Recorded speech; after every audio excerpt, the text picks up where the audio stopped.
Futures trading involves substantial risk of loss and may not be suitable for all investors. Good morning. It's Wednesday, July 16th. I'm Phil Streible, Chief Market Strategist at Blue Line Futures. So let's take a look at the overnight data and then yesterday's inflation data point that came out. We saw the CPI inflation data come out, and that June's inflation numbers, they provided some insights indicating that the extensive tariffs are contributing to rising prices. So the development reduced the expectations for interest rate cuts by the Federal Reserve. And although overall the inflation figures came in lower than expected, we saw estimates here for less than a 50% chance that the Federal Reserve cuts rates in September. So what did that do? It put some pressure on not only the gold market, it also lifted those treasury yields, putting pressure on 10-year treasury notes, boosted the dollar index, and it weighed in on all the foreign currencies. We saw quite a bit of a rotation take place here in a lot of the different markets yesterday. Now, overnight in the UK, we saw traders scale back their expectations that the Bank of England cuts interest rates after their headline inflation for June. Well, that came in hotter than expected. So we saw some volatile price action in the pound, in the euro currency, in the dollar index overnight. Now, you want to remember that when you look at the dollar index and you hear things saying that, hey, the dollar is down 11% year to date. Well, you want to know that the dollar is an inversely weighted basket against other foreign currencies. That weighting takes place where if someone was bearish on the dollar index, but they didn't have exposure, the ability to trade against the dollar, what they could look at is the euro currency, which is a 57.6% inverse weighting. The Japanese yen, 13.6% inverse weighting. The British pound, 11.9%. And finally, the Canadian dollar up 9.1% inverse weighting. So you take the basket of those currencies against the dollar, and it works as this teeter-totter back and forth. So as the index goes up, when the US dollar gains strength, well, that's compared to other foreign currencies. So there's been a lot of repatriation of foreign currencies back to their homeland, and that's boosted those, and they've sold off the dollar in conjunction with that. So you look at US equities, well, stocks, they are edging lower after yesterday's and ahead of today's key events here, which will include PPI, the Fed's beige book, and then more big bank earnings. So looking at the S&P 500 overnight, just slightly lower back at 6280. We talked about this range here, this 6280 down to 75 on up to 6290. Well, those are your critical levels of support. And if we continue to hold these levels, you'll see the market run into 6300 and then finally that resistance point right around 6330 on up to about 6337. So looking at the NASDAQ here, it is slipping also after coming into a record close again yesterday, sitting at about 23,000. Low in the overnight session, just slightly lower here, not too much and not too slightly higher here in the overnight session as well. The Russell really got hit because remember, the Russell is one of those interest rate sensitive products, and many of you that have been trading with me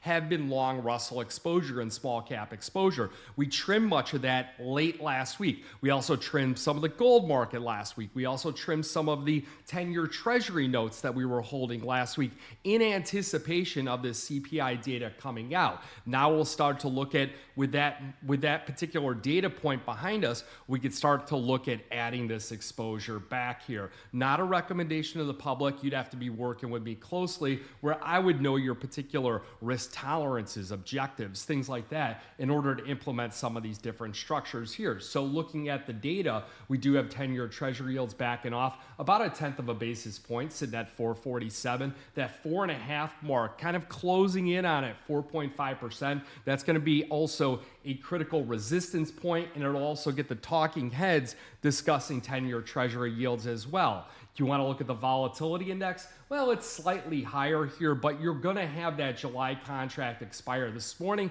That's why I'm starting to look at August and September. Not necessarily putting on the volatility index as any kind of means of trying to capitalize on volatility. I just use it as more of a gauge as to what to do in the US equity markets. So as you get volatility coming down, well, what happens? The melt off and the easy path for stocks to continue to move higher and the complacency take hold. You do look at the volatility index though as a possible hedge from time to time on extreme washouts and extreme levels of any kind of complacency. So you do have the dollar index here just slightly lower, and what happens? The gold market gets a little bit of a boost. You look at the crude oil market kind of backing off, and if you look at oil, you had that big spike up on the Iran conflict, the big washout when they couldn't shut down the Straits of Hormuz, nor can they really willingly going forward, because they're going to upset their trading partners that are around them. They're going to upset the key region here. And then also it cuts off the money that they make, and what supports their conflict and their different political agendas is that oil market flowing out of it. And that's why you had the big correction. We've got the small bounce up, and now we've got prices working their way a little bit lower. If you do get the chart back, I'll outline the area of interest where we could come into a support level on the oil market. And remember that oil does have some relevance in portfolios against rising inflation, against geopolitical conflicts. So we'll start looking at our minimum positioning sizing in the WTI crude oil market once we get down to key levels of support. We will have earnings coming out from Goldman Sachs, Bank of America, Morgan Stanley, Johnson & Johnson, all before the bell and all before the market opens. We're going to have U.S. Treasury yields. Well, they are hovering around their highest level in a month, and we do have the traders awaiting the PPI data coming out, which could provide some more evidence that there is some rising inflation here, especially with producers who are the front of getting different products here and then selling it out to the consumers. So this is the producer price index. It's an inflation gauge versus the consumer price index, which is what we saw yesterday. So economists, they are predicting that headline PPI prices rose 0.3% in June, and then the core PPI 0.2%. This is an acceleration from the previous month of 0.1%. So we're really going to want to keep an eye on that. We want to keep an eye on 10-year Treasury yields right around that 4.48%. And then you've got the 30-year right around just over 5% here. Now, shifting to Bitcoin, because many of you that are working closely with me have been actively trading in Bitcoin. We're seeing Bitcoin futures up about 2%, Ethereum futures up about 3.25%. Now, it is rebounding after hitting a speed bump yesterday. When that speed bump occurred, we saw that sell-off back down to support. What were many of you doing that are working on my desk closely? Well, you were calling in, you were picking up additional Bitcoins. You were also working some speculative positions for intraday volatility or the next 48 or 72 hours as a swing trade opportunity here. And the reason why we sold off yesterday was we had one key crypto bill. It failed to get the necessary votes yesterday in order to pass. So there's 3 bills that are getting voted on in the crypto. If you trade crypto, you have to know this information here. You've got the Genius Act, which is the regulations and stable coins. You've got the market structure bill. This lays out when crypto is a security or a commodity. And then you also have a bill banning the creation of a central bank digital currency. That's the CRDC. When you see that acronym, central bank digital currency, people don't like that idea whatsoever. So the stable coin section of it, that passed the Senate and can pass the House if it gets the necessary votes this week, and it will be signed into law by President Donald Trump.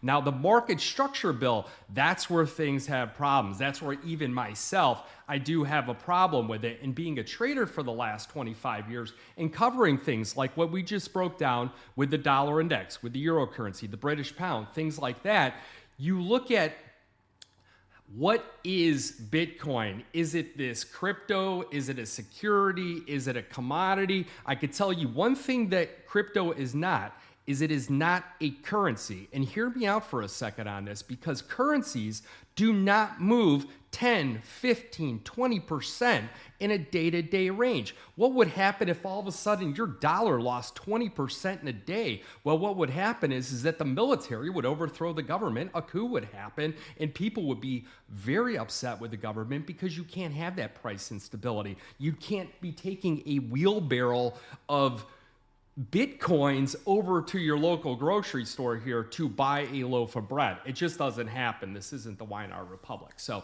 that is all my opinion here, and it's just because of the fact that I find it comical that it's considered a cryptocurrency, yet I've never used it really to purchase anything. I don't go to the gas station with a Bitcoin wallet and buy gasoline or any basic materials. So I believe that it's more of this security with commodity features, because commodities do move 10% sometimes in a day. We see things like that in many of the things, like we saw that in natural gas. We'll see that in crude oil. We'll see that in silver move 5%, things like that. So it's more of a commodity per se, rather than anything else, rather than a currency. So that's getting way off topic and a little bit deep. So something else that I've noticed here is that on the silver market, and you look at many of these banks, because a lot of people that trade silver, they'll say that banks are manipulating the prices and blah, blah, blah. Well, Citigroup, they just came out and they expect silver to extend its rally on beyond $40 an ounce here, citing the coming tightenings, physical supplies, and growing investment demand.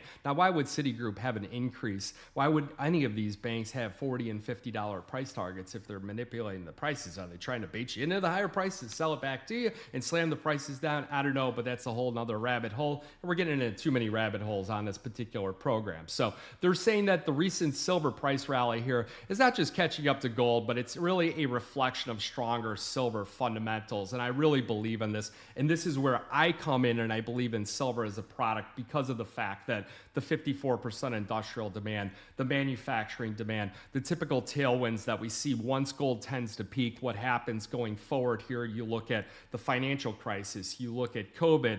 Well, economies, they come out of these small hiccups and these recession talks and things like that. And what happens is the economy propels itself forward. U.S. equities oftentimes bolster to new highs, and it takes some of these industrial metals with it. And that's where silver tends to outperform the gold market historically. Past performance not indicative of future results in the past year. And that's where I think that we could get the $40, $42, $44, $48, $50 silver here coming in the months ahead. So you look at Citigroup and their price forecast. Well, they raised their 3-month price forecast from 38 to 40. That kind of corresponds with what we're thinking here. And then you go to 6 to 12 months out, they're thinking about $43. So we could see some blow off tops and some exposures like that where we do get that kind of movement higher. You go into the gold market. Well, there's a bit of a change here where that particular bank here does believe that gold prices are going to come down to about the 3,000 level. I've seen many other banks out there come out with 3,150 and things like that. And it's really the rotation that takes place.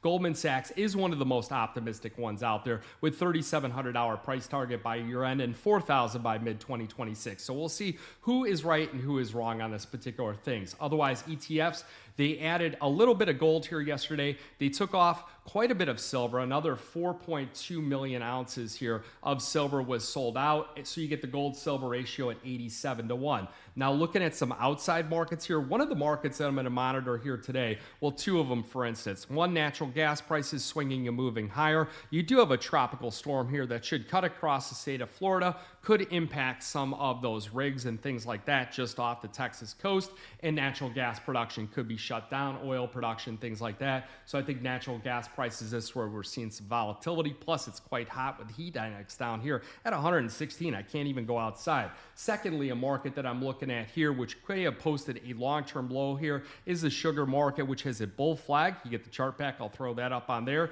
And we may have seen a long-term low in place. So you get the bullish supply demand. You get consumption from the USDA. Well, that increased from 2024-2025 crop on up into the 2025-2026 expectations. You also got global ending stocks here falling to the second lowest level in 14 years. You got India. They are boosting their production, but they're concerned about inflation. So what do? They curb their exports here. And we're also seeing Thailand do that as well. And you're seeing overall global production here a bit lower. So if you don't have a notebook, you should always have a notebook where you keep notes on what you're looking at here and your observations in the trading market. So you guys got any questions? That was a lot to unfold here. Don't mean to get down to any rabbit holes. I don't want to trigger people when it comes to manipulation or this or price objectives and such and things. I'm just trying to report some of the observations that I see, and I really do this video for myself, for my coworkers and things like that, so they know what I'm also doing at, because I am away from the desk here and I'm not in the Chicago office. So I like to keep everyone posted as the observations that I see. So remember, futures option trading does involve risk of loss, may not be suitable to all investors. Good luck, good trading.